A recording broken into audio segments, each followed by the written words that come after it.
Dans cette vidéo, nous allons voir comment lier un modèle de saisie à un client et ensuite comment l'imprimer. Alors, avant cela, nous allons d'abord utiliser le modèle que nous venons de créer pour voir s'il est satisfaisant ou non. Parce que s'il n'est pas satisfaisant, vous avez toujours la possibilité d'aller le modifier.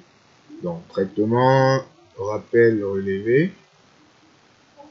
Alors ici, nous allons sélectionner notre période, celle de décembre 2020. Ensuite, OK. Alors, une fois ici, pour aller plus vite, vous pouvez appuyer CTRL A pour sélectionner l'ensemble des opérations. Vous pouvez faire un clic et là, vous choisissez de pointer tous les éléments sélectionnés. Voilà, au lieu de cocher ligne par ligne, ce qui va être assez fastidieux. Alors ensuite, vous cliquez sur Générer et Imprimer. Alors là, nous allons demander l'impression du solde antérieur du tiers et nous validons sur OK. Là, on nous demande de préciser notre modèle de saisie. Comme vous l'avez vu, je l'ai stocké au bureau dans mon fichier Mercure. Je vais donc cliquer sur Mercure, sur le fichier rappel. Et là, aperçu avant impression. OK. Voilà donc le fichier que nous avons personnalisé qui s'affiche. Le logo de notre entreprise. L'entête que nous avons souligné et nous avons mis en bleu. Et là également, les dates de notre pièce, comme vous pouvez le constater. Donc, si le modèle n'est pas toujours satisfaisant, vous pouvez le modifier comme vous voulez. Donc, ici, ça concerne le fournisseur électro. Voilà le fournisseur. Ça concerne la première lettre concerne le fournisseur, le client électro-distribution. Et la seconde, qui est la dernière, concerne ici le client inter-électro. Voilà. Mais par contre, là, nous ne voyons pas afficher le solde du dernier mois. Pourquoi? C'est vraiment dû à la création du modèle de rappel. Donc, nous allons essayer de voir pourquoi. On va d'abord mettre une pause et je viendrai vous expliquer pourquoi et comment. Alors, comme je l'ai dit, notre modèle n'est pas tout à fait optimal puisque lors de son édition ou de son lancement, nous avons demandé à voir les soldes antérieurs que jusque-là nous n'avons pas. Alors, nous allons simplement refermer et aller modifier à nouveau notre lettre de rappel, notre modèle, pour pouvoir l'optimiser. Donc, nous retournons dans le menu fichier, mise en page. Là, nous allons ouvrir. Maintenant, nous allons ouvrir puisque notre modèle a déjà été créé. Nous allons plutôt ouvrir le modèle. Voilà, ici, voici le modèle que nous avons créé. Cliquons dessus. Alors, nous pouvons constater ici la condition pour avoir une large visibilité. Nous constatons ici que l'option sur ou bien la rubrique solde antérieur ne figure pas. Alors pour cela, nous allons procéder rapidement à l'insertion de ce solde là. Qu'est-ce que je vais faire? Je vais tout simplement faire baisser mon solde, baisser le délai en question. Également ici, je vais descendre avec ce solde-ci. Voilà, je sélectionne les trois et je descends avec.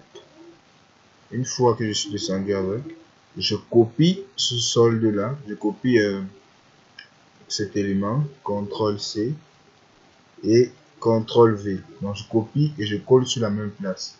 Maintenant, je vais simplement déplacer.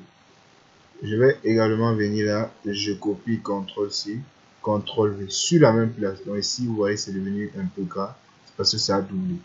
Je vais le laisser. Même chose ici, je répète mon opération, CTRL-C, CTRL-V, CTRL-C, CTRL-V. Alors, lorsque j'ai recopié ces informations-là, je les sélectionne toutes les trois. Alors, juste ces deux-ci sont sélectionnés. Je vais donc monter avec ici. Non, il n'a pas pris. Donc, on va redescendre comme il était. Nous allons simplement le copier comme ceci. Voilà, le déporter. Une fois que nous avons déporté, nous allons également déporter ici. Maintenant, nous allons modifier. Nous allons écrire là rappel solde antérieur.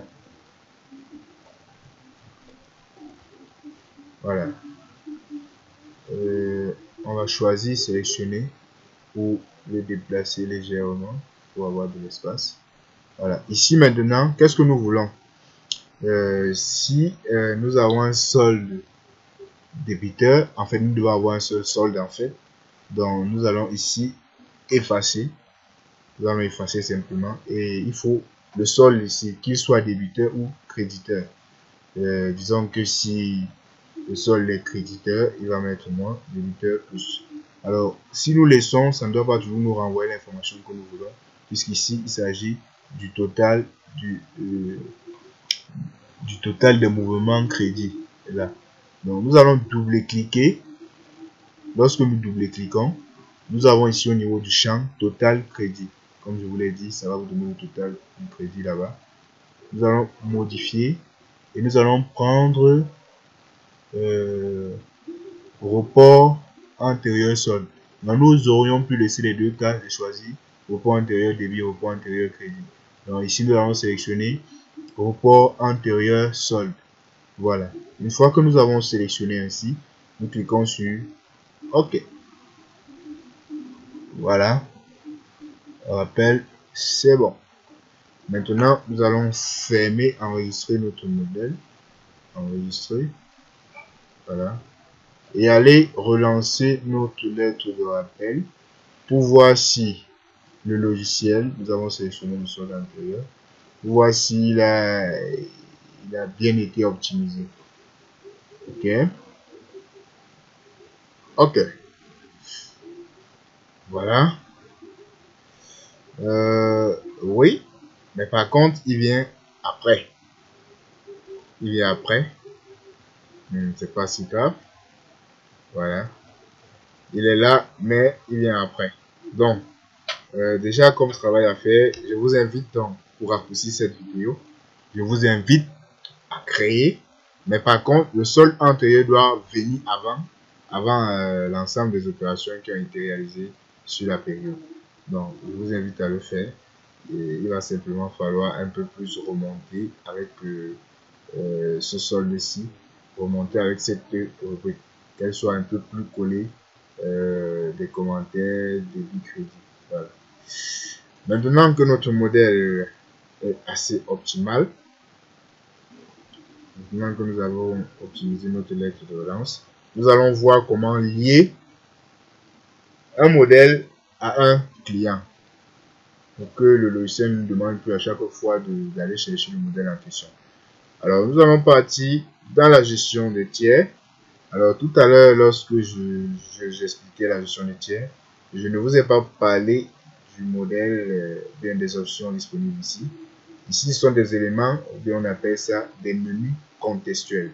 C'est-à-dire qu'à base de ces 4 éléments, nous pouvons ouvrir d'autres fichiers ou d'autres fenêtres. Donc ici, si nous cliquons là, nous pouvons gérer le compte. Nous pouvons ici saisir une facture ou un règlement. Saisir une facture ici directement, GESCOM est associé à notre fichier comptable. Nous pouvons encaisser une facture. Nous pouvons générer des rappels. Voilà. Donc ce sont des menus contextuels. Nous allons ici associer un modèle de rappel au client Inter-Electro. Mais pour cela, comme je vous ai dit, j'ai fait une erreur. On devait plutôt partir à partir du plan tiers, mais c'est pas grave. Également, ça nous permet également d'explorer et d'expliquer. Alors, lorsque vous avez ouvert l'interrogation du cas du compte Interelectro, vous pouvez accéder au compte tiers en question, c'est-à-dire en passant par le plan tiers là. Mais c'est un peu plus long. On peut directement accéder au compte tiers en question en cliquant sur le menu contextuel disponible ici. Donc, à partir d'un clic, voilà. Nous avons donc le tiers Interelectro qui est affiché. Alors, au niveau des options des paramètres, option d'impression, nous avons ici rappel relevé. Donc, à partir de ce niveau, nous pouvons là cliquer et directement associer un modèle de saisie. Donc, nous allons ici associer la lettre de rappel en question. Voilà. Le logiciel nous précise dans le chemin d'accès de la lettre de rappel. Et si vous voulez, associer à tous les clients, il va falloir faire ou bien répéter le processus pour tous vos tiers. Donc, vous pouvez avoir des lettres de relance différentes qui séparent d'après vos besoins. Donc, on va cliquer sur OK. Voilà. Une fois sur OK, nous allons à partir d'ici lancer dans l'ouverture. On lance l'ouverture lettre de rappel. Ou bien, j'aimerais qu'on teste cette fonctionnalité. La gestion des comptes tiers. Non, nous avons ici la gestion des comptes tiers. Voilà. Et à partir d'ici, nous cliquons sur le client Interelectro. Que voulez-vous faire pour Interelectro? Nous allons cliquer ici, générer des rappels. Alors, une fois ici, nous allons sélectionner les opérations concernant le mois de décembre qui commence à partir d'ici. On va sélectionner l'ensemble des opérations et à partir d'un clic, nous allons pointer les éléments sélectionnés. Et une fois là, nous allons donc cliquer sur générer, imprimer. Voilà, vous allez constater que le logiciel ne va plus nous demander d'aller chercher le chemin, bien d'aller renseigner le modèle de notre lettre de relance. Alors, nous allons cliquer sur OK et directement, on nous propose l'aperçu avant impression. OK, voilà. Notre modèle ou bien notre lettre de rappel peut donc s'afficher comme vous pouvez le constater.